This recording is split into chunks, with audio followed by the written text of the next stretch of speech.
আক্তারের Facebook post কী বার্তা দিচ্ছে? ছবির ক্যাপশনে লেখা দুইজন বন্ধু, একজন ছোট ভাই। জাতির প্রত্যাশার ভাষা আমাদের পাথেয় হোক। ছবিতে এক ফ্রেমে তিনজন, নাহিদ ইসলাম, মাহফুজ আলম ও আক্তার হোসেন।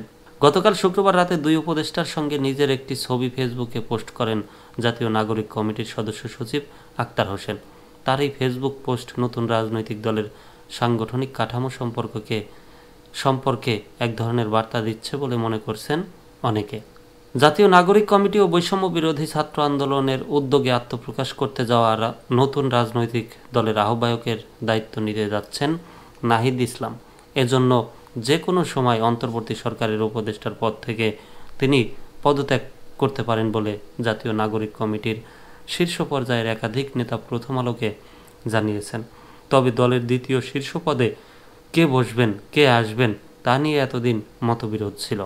আক্তারের এই ফেসবুক পোস্টের পর এখন বিষয়টি অনেকটা স্পষ্ট হয়েছে যে সদস্য সচিবের দায়িত্ব তিনিই নিতে যাচ্ছেন। জাতীয় নাগরিক কমিটির একাধিক নেতা বিষয়টি প্রথম আলোকে জানিয়েছেন।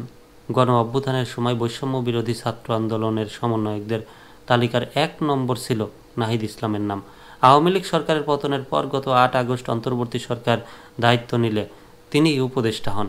অন্যদিকে সরকার গঠনের ৩ সপ্তাহ পর মাহফুজ আলমকে প্রথমে প্রধান উপদেষ্টার বিশেষ সহকারী করা হয়।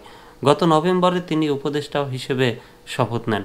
আর গণ অভ্যুত্থানের পর গত বছরের সেপ্টেম্বরে জাতীয় নাগরিক কমিটি গঠিত হলে আক্তারকে এর সদস্য সচিব করা হয়। গণ অভ্যুত্থানের পর জাতীয় নাগরিক কমিটি গঠনে মাহফুজ আলমের গুরুত্বপূর্ণ ভূমিকা ছিল এমন আলোচনা আছে। বিষয়টি জাতীয় নাগরিক কমিটির বিভিন্ন পর্যায়ের নেতারা অনানুষ্ঠানিক আলোচনায় প্রায়ই বলে থাকেন। তরুণদের নিয়ে নতুন যে রাজনৈতিক দল গঠনের প্রক্রিয়া চলছে তার নেতৃত্ব দিচ্ছে জাতীয় নাগরিক কমিটি। এই দলের আত্মপ্রকাশের সম্ভাব্য তারিখ ২৬ ফেব্রুয়ারি।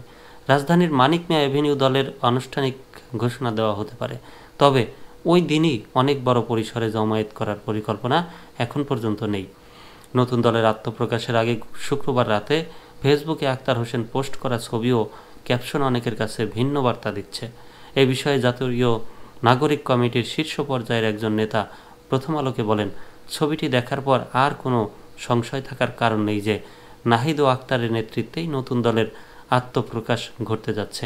এই দুজনের রাজনৈতিক ত্যাগ ও বোঝাপড়ার জায়গাটা পরিষ্কার। ফলে এই রাজনৈতিক উদ্যোগের মধ্য দিয়ে দেশ ভালো কিছু পাবে বলে আমরা আশা করছি।